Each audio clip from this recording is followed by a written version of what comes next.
Hello guys, welcome back to our YouTube channel. Are you excited to be here? I'm excited. Yeah, I am excited too. So today we'll be continuing the video we started last week. Yep. We talked about our experiences in Canada. I think we focused on social connections. Yep. We talked about quality of life in Canada. We talked Yeah. about safety in Canada. So today we are just going to continue, and I want to start talking about education. Oh wow! I know that is your field, right? Yeah, so the education system here versus Ghana. what I was used to in Ghana. Yep. And I realized Ghana taught me something that I would always be grateful for. You know, Okay. the way we are always backlashing Ghana and the education system is bad and everybody's bad. Well, a fact is a fact. I'm not going to dispute that, okay? A fact is a fact. But then sometimes I'm like, okay, so beyond the terrible, in quotes, education system we True and complain poor. about,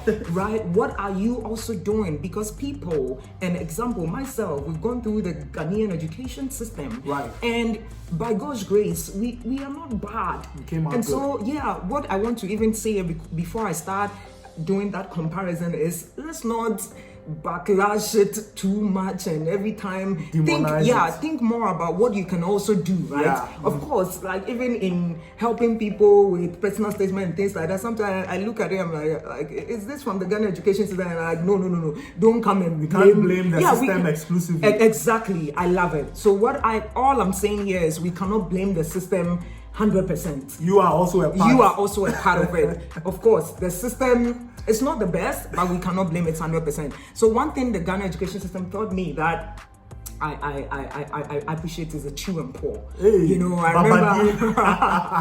remember when I was in Legon. Hey, babe. You're a master of true and Oh poor. my goodness. And even now, and I see the impact, even when in church they ask us to sing a certain song and we have to do some Memorize, audio recording. yeah. I remember Christmas in church, they asked us in National Choir, they asked us to do something like that and memorize.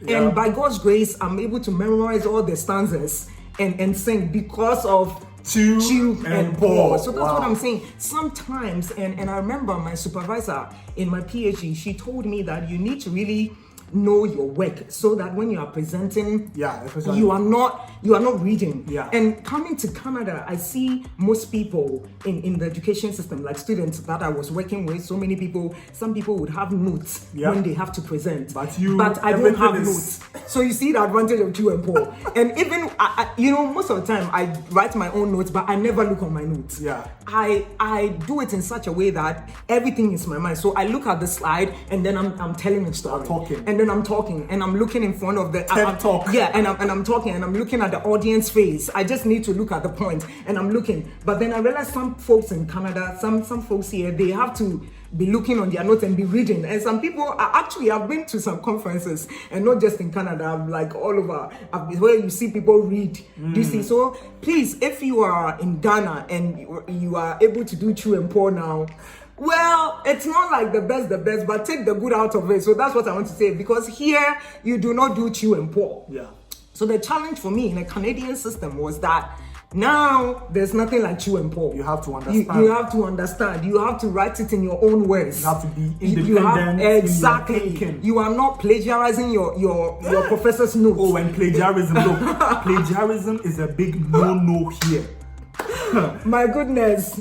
And there are things to check plagiarism. There's this popular one, turn it in. Oh yeah, turn it in. That's Once what they most of upload us the use. document, it will scan it and it will tell Tell you you. the percentage of Ah, plagiarized content. that And one. when it's above a certain percentage, it's like you are even failing. Exactly. And you see, the Ghana system, because they are giving you notes, Yeah. you chew it and pour. So it's plagiarism. Yeah. Right? You chew it and then you go and pour. But here, you need to Independently think, analyze. They want to be sure that you understand.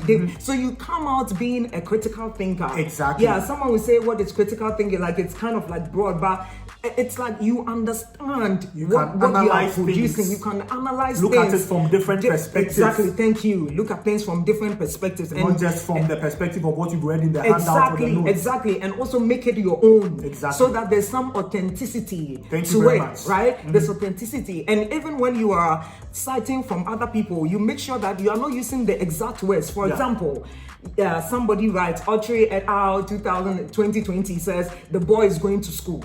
And so if you wanted to cite me, you just don't copy the boy is going to school and cite and say, because the boy is going to, you cited me, so you're okay. Yeah. You have to change it. How else can I write the boy is going to school? Maybe that male went to school, something. You have to change it so that it's your own. And so that's one thing here, that if you are used to chew and pour, you find it a hard transitioning. Yeah. Right? You find it a hard transitioning. And when I came, I in my first few weeks, I wasn't sure I could even write a whole page without plagiarizing. Do you see what I mean? Yeah. I was so used to doing that, because in Ghana nobody really will pinpoint and say, why did you do this? And that's why so many people would even send stuff our way, and you realize even citation they don't know how to cite. Yeah, which is really unfortunate. Yeah, so that's one thing I wanted to say about the education system. And here, another thing you also went to school here, so maybe you can share your own experience. What I would share about is the rigor of the system and the demands. My goodness, like assignments upon assignments. Right.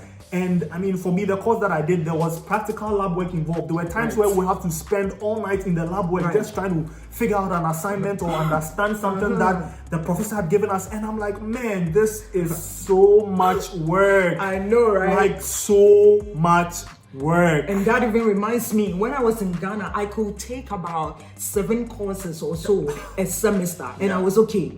I would go and be taking free electives. I'll go to the School of Admin. I'll see some course on law. Oh, I'm interested in this one. I'll go to someone's department. I'll do. When I got here, my supervisor is like, she said, okay, so you're going to do 3 courses for the first semester. And I'm like, oh, can I add 2 more? I saw something in development, blah, blah, blah. I want to, and she was just looking at me. She's like, no. Seriously? 3 is already a lot. And I'm like, 3? Like, it's not a lot. And I was insisting, but she was strong. She's like, no, she didn't allow me, because I'm sure she knew that, you know, this girl doesn't know what she's talking about. Yep. And babe, that 3 for that semester, but God, I almost died. Yeah, and all of them had, like, I think I even had 3 credits for 2 of them, and just 1 credit for one of them. So just the 1 credit for the other meant that the course ran for about 4 weeks or 6 weeks. Okay. And imagine every lecturer is behaving as if their course is the only one you are taking. I'm like, what is happening here? And everybody, assignment, deadline, presentation, and trust me, and another thing is the presentation. Yeah. You know, in Ghana, generally, maybe some people, depending on program, or maybe they make you have to do presentations, but generally we do not do things like that. I mean, you go to a whole class with over how many people, and when are you even going to do the even you are saying 200, 300. I remember when I was in Lagos, my friends' courses, some of the courses they were doing, overflow, N block, and yeah, it will be overflowing. You're saying 200, 300. We are talking over 500. Now I'm telling you, and here, how will you make the students even present? Like, how does it even work? Yeah. How does it even work? So here, in this system, you realize people start presenting even Very at the early. undergrad level. What undergrad? And maybe I think even high school. As kids. No, As kids, look at me. They have I'm even saying high school. Show and tell. Like as young Look as at grade that. 1, show and tell. You have to stand in front of the class and bring something to show and speak about. So, And I'm here saying high school. Undergrad. No. So by high school, you are late. You are even late. So it's part of them. So imagine a Ghanaian coming and your first experience at the postgraduate and it's not even a master's program, it's a PhD. And you are expected to already be good at presenting. Yeah. And this is some of us trying to learn. Yeah. So why are we saying this? Maybe you're in Ghana now and you have dreams, you are praying to come to Canada and things like that. Yeah. Maybe this is the time to try to prepare, think about the presentation, because you cannot run away. There's no single course, okay, that will end without you presenting at least twice. Yeah. Okay, the list is like twice. Normally they would group it. You have group ones and then you have individual. Yeah. So the least that you can get, at least for the courses that I took and from my experience, the least presentation is like twice. Yep. And so the point here is there's no way you can run. Yep. Everybody is doing it. And so you have to do just get used have to to it. figure out a way of doing it. Yeah, and once you finish the school too, and if you're in academia, Yeah. you keep presenting and presenting. Things like Every that, conference so- you're going to are presenting. Even those of you who are at workplaces, Oh, I yeah. think some of your jobs will make you. Oh yeah, The jobs will make I you did a present. presentation You did recently presentations and where all. everybody in the organization Is there and they're is listening there. to Yeah, you. so it's a part of life. So that is also it in the Canadian system. And another thing I wanted to talk about here is the relationship between professors and students. Yeah. I found it really, really impressive. I did not know until I got to Canada. I did not know that you can actually email Book the an prof and appointment. say, you know what, I don't understand. I don't understand this thing. Can I Come over to from your where? office. And they'll be like, yes, come to this and you time. sit They have down. office hours. I'm telling you, and I didn't know. I felt like they were doing me a favor, but it seemed like they also felt I'm doing them It's a their favor by obligation. even coming. Yeah. And you sit down and they explain. And another thing I realized is in my department, and I think it even cuts across my school and in other places I've been to and where I'm even working in the United States and all, you realize we're going by first names. First names. And so most of my professors, like we just call them their Catherine, this, that. I'm like, hey, can I do this in Ghana? I They will remember say, one "What? time. Who born you by mistake?" Born you by mistake. I remember one time, babe, when I was working and we were doing stuff with universities, and I think I called one university. And I didn't know the person had a PhD. Okay. And so I just called and I went like, hi, Mr. Blah, blah, blah. I was not even 1 second into the call. The person went like, please, next time address me as doctor. I am a doctor. I have a PhD. Nice. I'm like, oh, put sorry, it to sir. I'm like, oh, sorry, I didn't know. So think about it that way. And I even shared this with my supervisor and she went like, so when you finish your PhD, do you also want people to call you doctor? I'm like, oh no. I'm just sharing it with you. I'm just sharing it with you that this is the experience. So here we're going by first names and we're calling first names people is really this and that. common, and it's really common. even in the office. But I think in Ghana, depending on where you find yourself, because from my experience, like working in like multinational companies, the first name thing was common, but it was kind of awkward because there were sometimes people who you know from outside of work and you call them auntie this, uncle that. When you see them in the office and you find out people are addressing them by their first names, it's very uncomfortable, you know. But it's very common here. I even saw on Twitter the last time a professor came to Twitter and said that, wow, today a student actually called me dude. And he was like, that was the first time for him. So yeah, things like that happen. I mean, imagine calling your professor, hey dude, like, it's very unusual, but then it's normal here. So I mean, even from my current work experience, I see some students will call professors doctor. But I think the point we are making here is it's okay if you call them by their first names. They won't say, why have you called me this or that, but it's still, some people will call them doctors or but it's not like you didn't call me doctor, so I'm upset with you or anything. No, I mean, if you call the faculty doctor, they will still respond. They will still respond. And I remember my supervisor, when I first got in, one thing she said, and she told all of us that, you know, I appreciate you all calling me doctor. Now I think we should do a little switch. We are all colleagues, and we are not even colleagues. Like we are all working together. Like how she said it. Like she said, "Oh, we are all working together. You are my student. I appreciate you calling me doctor. But can you use my first name?" And even after that, I remember one of my colleagues. He kept calling her doctor throughout, but she didn't say anything because already she had told us to address her by her first name. Which was normal. So awesome, right? So the educational system is a big part of the culture shocks and the differences that we see when we come to Canada. So, exactly, and I feel that by the time you are done with your program, you know yourself that you've learned. It's like you've earned your degree, especially if you're also diligent and if you are not always waiting for supervisors to make things easy for you. If you are, we already spoke about that in the previous videos. So. Exactly. So if you are not waiting for supervisors to make things easy for you and you put in the work, you know that you've learned something and you're proud of yourself. Right. Another big thing about living in Canada that is a shock to some of us, even myself personally, when I came, is the do-it-yourself mentality. Oh, DIY. It's like the system has been designed in a way that you have to figure out things for yourself. I tell you. Like from the gas station, nobody's pumping the gas for you. Nobody. You have to pump the gas yourself. Yes. When you are boarding like public transport, there is no conductor or mate, as you call it, showing you or telling you where the bus is going. You have to figure out. No. You have to use your Google Maps. Look, Google Maps will be your best friend here. The number of times I've missed the bus, and especially when it's going opposite directions. Oh my goodness. You know, yeah, it's like you can have the same bus number, but then it's going in different directions. So I'll be here and I'll see the bus, the same number come the other and way. you think Just that, fly by. You sit in the bus and then you are moving and you look at the Google Maps and realize that you are moving away from your destination. You are going in the opposite direction. So right bus, wrong direction. Wrong direction. It's like you have to figure things out. Yeah. It's like public transport. You have to figure out how to use the payment cards. Everything you have is to DIY. swipe. You have to tap. And you know a funny experience that I had? The first time that I went to Subway and I ordered and I wanted a drink. So those machines? Yeah, so the attendant just gave me the cup and said, okay, the machine's over there. And I go and I'm standing before the machine and I'm like, my goodness, what's happening here? So you see, you have all these squares on the machine with the labels of the drink that you want. So there's a square Coca-Cola, there's a square for Pepsi. And then, you know, in Ghana, we have these water dispensers that you have to press the cup against for the water. You need to press it against it. So I see this same kind of dispensing mechanism under the machine, and I'm like, okay, maybe it's there. But when I press it, this ice switch comes. So I pressed it once, and then the ice came. But you were not looking for ice. No, and then I pressed it again, then the ice came. I'm like, my goodness, what's happening here?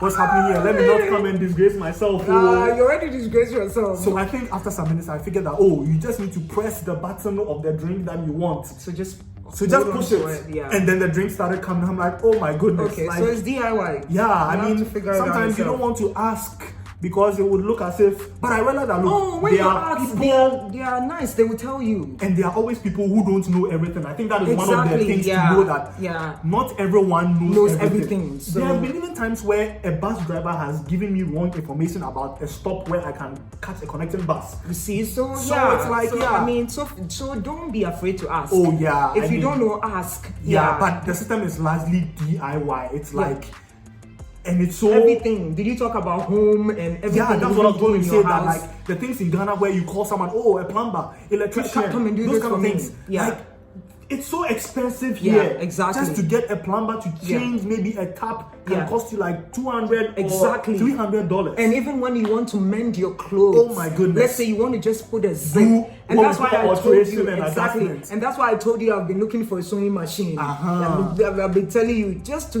mend it, you pay like $40-50 just for some stitching. Just for that, and that is why I learned. I think when I was in Ghana, I had never like touched my hair to say that I'm DIY, touching my hair. It's like see, I'm you have to learn. I came here. I have to learn. I style my hair, and people will be like, "Did anybody style it for you?" I did it myself. I go on YouTube. Yeah, YouTube is your friend. I'm telling you, I go on YouTube, look at what people have done. Then I used to style it and things like so. Like everything is DIY because if you would always go for somebody to style your hair, go for somebody to wash your hair. Like the way Ghana, you go weekend. Then you pick your bag. You go. You do it. You put your hair back. They'll do the washing for you. No. Wash your hair yourself, dry it yourself, everything you do to your hair. Yeah, if you are fortunate to get some good people around you, like community, we talk about community who can do hair, they can help you to braid it and things like that on reduce cost or something like that. But you are better off learning some of these things yourself. You know, one of the things that I miss so much, like the roadside vulcanizers that we have in Ghana. If you want to change a tire or something, you can just go by and change your tire for like maybe 5 cedis or 10 cedis. Guys, they don't. Changing 4 tires here, it can sometimes cost you up to like $100. Oh yeah. When you have to switch like from summer tires to winter tires and you don't have a separate set of rims. And you have to change the rims for you. It can cost you almost $100. Oh yeah, just to change tires, and I'm like, my goodness. Yeah, these things we have it so cheap and so easy and so available in Ghana. But so the cost of living. Yeah, the general cost of living is like really, really expensive, right? Yeah. Because the cost of renting, It's not cheap. Yeah. I mean, there are some people who spend up to like maybe 50 or 60% of their income just for rent. Yeah, and that's why some people rely on the credit cards. Yeah. And that's why you have to pray for the wisdom of God to be able to have wisdom. To be wise. To be How wise. to deal with your money. To be wise. The Bible says we need to be wise as serpents, right? And harmless as doves. Oh, yeah, a lot of scriptures on financial discipline and financial success. I think one says that, the person who likes pleasure and he also likes like wine will always be poor, right? So if you like chilling a lot, you will be poor. Or maybe chill, but make sure you are working. Exactly. Too, right? Yeah, just have a good balance. Yeah, and even talking about this DIY again is, I was talking to one of my friends and she was telling me how she was waiting on someone to come help her to bake. She wanted to learn how to bake from someone, and this is a friend in Ghana. And I'm like, oh, but you don't need someone to come and help you to bake. Just go on YouTube and find out, and then you bake. And I was sharing with her, I just go on YouTube and you learn how to bake. And make other things, meat pie and things. But in Ghana, you see the yogurt seller, pay. Then you buy the yogurt and the meat pie and things. So it doesn't even cross your mind to learn how to bake. Exactly. You don't think about baking pie or anything like that. Yeah. But it's that simple. Come on, it's that simple. You just go online, you follow what they ask you to do, and then you have a pie. Yeah, and I've actually learned how to cook a number of things just by watching YouTube videos. Making shito, making wache, making different types of stew. It's really been helpful. So I think I'm actually beginning to like cooking more and more and taking it on as a hobby, because just go to YouTube, get your ingredients, and then you are good to go. Yeah, so the DIY, it's a big part of life. And I remember my landlord, when I was a student, I thought he was an architect or something. Okay, why? Because he seemed to be building the house himself. Oh, home improvement. Home improvement. Everything he was doing himself. Yeah. In the empty rooms, you see, he'll tell you he's building. So I'm like, wow. Yeah. And then I saw that, okay, so that is the new norm. Yeah, I mean, people are good at making their home improvement changes by themselves. Yeah. And I think maybe he probably also had some prior experience to construction, because sometimes it can be depending on the type of changes that you are making. You need some professional help, and once again, it is not cheap. Yeah, it is not cheap. You pay a lot for that. So and the DIY. Another thing I remember is the first time I wanted to buy is it a wardrobe? Oh right. Oh my goodness! They gave this thing IKEA. To me in a. Everybody hates IKEA. Dismantled. Oh yes, it is not assembled. And expected me. They gave it to me dismantled and expected me to come assemble it. Of course, I'm like, really? Because it is an extra cost to get someone to assemble it for you. But I mean, for me personally, because of my engineering background, I like to figure out things. So when I go and buy something and I have to assemble it myself, it's actually exciting for me. So I mean, for that. Please, guys, I didn't do engineering. So for me, I'm like, what the heck? Am I supposed to read all this to assemble all this? I remember my experience. I had to call a couple of my friends, and together, I'm telling you, communal thinking and communal fixing of furniture to set up one wardrobe. And even I remember that wardrobe wasn't really set up the best way, so it was a bit wobbly. So actually there were two. So there's the white one, which was quite straightforward, and then there's the other one that was a bit wobbly. So you see, you probably missed some. Your engineering, because some of us they come with detailed manuals, and the screws have numbers, and they show you which number of screw goes into which specific place. Just read. I'm like, follow the instructions. We have something in IT that we say RTFM. I'll leave it to you and our viewers to find out what it means. But then it's just about reading the manual and following the steps to get whatever it is that you need to get done. So, I mean, I'm a big fan of DIY and putting things together. Just give it to me. And I could probably even make some money from that, right? Side income. I know, right? Yeah, assembling things, assembling your TV stand, your desktop, like everything needs to be assembled by yourself. Yeah, you find it like a nice thing to do. Yeah, a nice challenge. So that's just the way life is here. And you have to either learn and adapt, and you flow. Everything goes on as expected. Yeah, so I think in all we just decided to share about our experiences, and I think some of the key highlights here is just be mindful of who you first meet. Exactly. Because that can make or make you, right? Yep. Yeah, so just be mindful of that. and you know, people talk about, oh, abroad and abroad. Don't always think it's like positive or is that easy. I mean, there are pros and cons. So there are pros and cons. So you need to have an open mind. Exactly, that's and what I know want to that say. there will be challenges that you come up against that you have to just exactly fight to overcome. And then things and will go on smoothly for you. Exactly. And again, if really this is your promised land, this is where God wants you to be, then God will give you a way out. The grace to overcome. Exactly. God will give you the grace. If this is your promised land, if you pray to God and this is where God leading you, not because your friend is here or in Afghanistan or whatever, so you also want to come. Just be led. And I'm telling you, if this is where God wants you to be, no matter the challenge, you will overcome. No matter the cons, you would overcome. So it's really an individual thing, experience. But generally, all in all, I think Canada is a great place to live. It offers a great quality of life. In fact, I think my peace of mind that I have is something that I wouldn't trade for anything. Like, I have peace of mind, you know. There's certain kinds of stresses and, you know, stressful conditions back home. I don't find that here. So I think health and wealth and peace of mind are things that I find really great about living in Canada. So I hope that all of you who are living here or planning to come here will take some instruction and some tips, get some knowledge about the things that we've shared to make your life abroad a successful one. So thank you very much once again for joining us on this episode. Thank you for joining us. Don't forget to like this video. Share it with your friends. Drop a comment below the video. Drop comments for us. We really love your comments. It's just a way of like engaging with your audience, right? So it's really nice. Let's keep it going. So till we come to you again with our next video, it's bye from us, the Folsons. Bye.